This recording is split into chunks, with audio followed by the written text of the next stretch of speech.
एकनाथ शिंदे साहेबांचा मला फोन आला आणि या परिषदेमध्ये डेटा सेंटरची घोषणा करावी असं त्यांनी मला सांगितलं. या परिषदेमध्ये देखील घोषणा केली होती. तर शासन 36 जिल्ह्यामध्ये IT पार्क डेव्हलप करत असताना डेटा सेंटर ज्या ठिकाणी देता येईल त्या ठिकाणी देण्याचा प्रयत्न करतात. डेटा सेंटर किंवा टेक्नॉलॉजी प्रोव्हाइड करण्याचा जो काही डेटा सेंटर आहे, यामुळं जगातल्या मोठ्या मोठ्या कंपन्या या ठिकाणी येणार आहेत आणि आपल्या देखील स्थानिक कंपन्यांना देखील फार मोठ्या प्रमाणात चालना त्यामुळे मिळणार आहे. आणि त्यामुळं हे फार मोठा निर्णय या ठिकाणी आपण घेतोय. सध्या कृषी विभागाची जमीन ही महसूल विभागाकडे ट्रान्सफर करण्यासाठी कॅबिनेटनं मंजुरी दिलेली आहे. महसूल विभाग एकत्रच कलेक्टरला ती आपल्याला जमीन देणार आहे. कलेक्टरांच्या माध्यमातून ती MIDC या डिपार्टमेंटकडे जाईल आणि मग प्रत्यक्षात त्या ठिकाणी लेआउट झाल्यानंतर या ठिकाणी ज्या सोयीसुविधा इन्फ्रास्ट्रक्चर असेल, प्राथमिक सोयीसुविधा असतील, या ठिकाणी पाणी असेल, रस्ते असेल, या सगळ्या गोष्टी झाल्यानंतर तो प्रत्यक्षात याला त्या वाटपाला सुरुवात होईल आणि याचा कालावधी 6 महिन्याचा असेल असं मला एकंदरीत वाटतंय. तर निश्चितपणे लवकरात लवकर हा कालावधी संपवून प्रत्यक्षात या ठिकाणी रोजगार उपलब्ध व्हावे यासाठी आम्ही प्रयत्न करणार आहोत.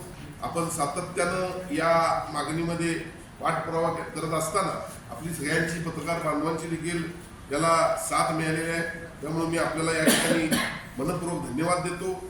प्रामुख्यानं कोल्हापूरचा हद्दवाढीचा विषय देखील आम्ही घेतलेला आहे, पण जनगणनेचा विषय सुरू असल्यामुळं लवकरच आम्ही तो देखील पूर्ण करणार आहोत. पुढच्या काळामध्ये कोल्हापूरचे रस्ते, ओव्हरब्रिज असतील, रंकाळ्याची आपल्याला कशी त्या ठिकाणी ट्रॅफिकची कोंडी होती माहीत आहे. सायबरच्या चौकातला विषय आपल्याला माहीत आहे. संभाजीनगरचा विषय असेल, डाव्या नाक्यापासून जो मोठा आता आपण नवीन ओव्हरब्रिजच पंचगंगा नदीपर्यंत करतोय आणि खऱ्या अर्थानं कोल्हापूर शहराचा विकास व्हावा यासाठी आम्ही आपल्या माध्यमातून आपल्या सर्वांच्या सहकार्यानं या ठिकाणी प्रयत्न करत आलेलो आहोत. या 2 प्रामुख्यानं गोष्टी कोल्हापूर शहरासाठीच्या शाहू मिल स्मारक असेल आणि त्याचबरोबर IT पार्कसाठी कॅबिनेटनं दिलेली मंजुरी, या दोन्ही गोष्टी अत्यंत महत्त्वाच्या कोल्हापूर शहरासाठी, जिल्ह्यासाठी किंवा आसपासच्या परिसरासाठी. कारण मला असं वाटतं की शाहू मिल झाल्यानंतर त्या ठिकाणी बऱ्याच गोष्टी टुरिझमच्या दृष्टीने देखील आपण करणार आहोत. आसपासच्या जिल्ह्यातील बरेच नागरिक त्या ठिकाणी येणार आहेत. IT तर झाल्यानंतर संपूर्ण आपल्या म्हणजे अगदी सीमा भागातल्या लोकांना देखील, मुलांना देखील त्याचा उपयोग होणार आहे.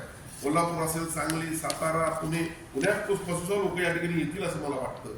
इकडे सिंधुदुर्ग असेल, रत्नागिरी असेल, या सगळ्याच मुलांना आणि प्रामुख्यानं सगळ्यात महत्त्वाचा विषय म्हणजे ही सामाजिक समस्या होती की आई वडिलांना त्यांची मुलं त्यांची सेवा करण्यासाठी जवळ राहतील असा मला या ठिकाणी आत्मविश्वास वाटतो.